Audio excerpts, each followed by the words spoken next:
জোহরের নামাজ কোন নবীর উপর নাজিল হয়েছে? হযরত ইব্রাহিম আলাইহিস সালাতু ওয়াস সালামের উপর।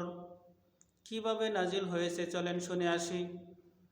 হযরত ইব্রাহিম আলাইহিস সালাতু ওয়াস সালামকে আল্লাহ যখন বললেন, হে ইব্রাহিম, তোমার মহব্বতের জিনিসটা তুমি কুরবানি করো।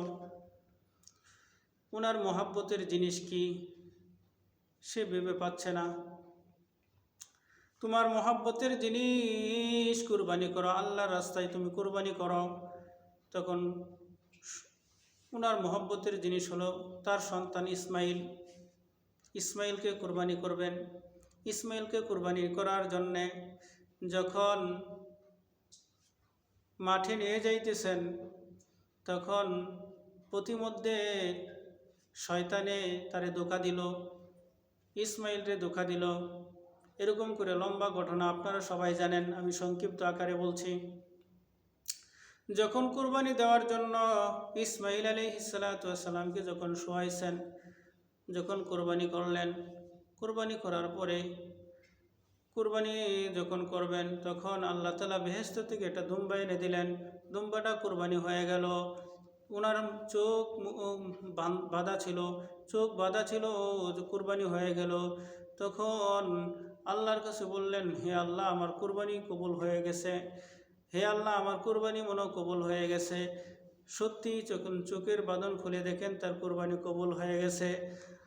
ইসমাইল সাথে দাঁড়ানো।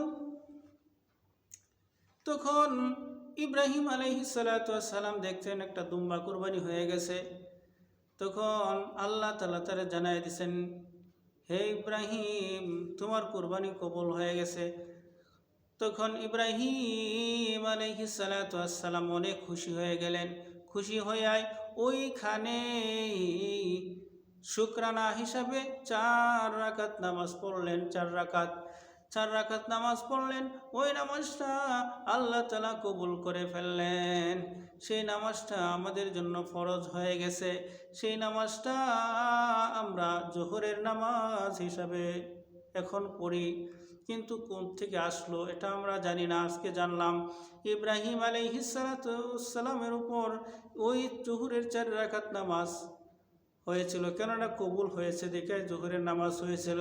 উনি কিন্তু শুকরানা নামাজ হিসাবে আদায় করেছেন, কিন্তু আল্লাহ কবুল করার কারণে সেটা আজ আমরা জোহরের নামাজ হিসাবে পড়ি।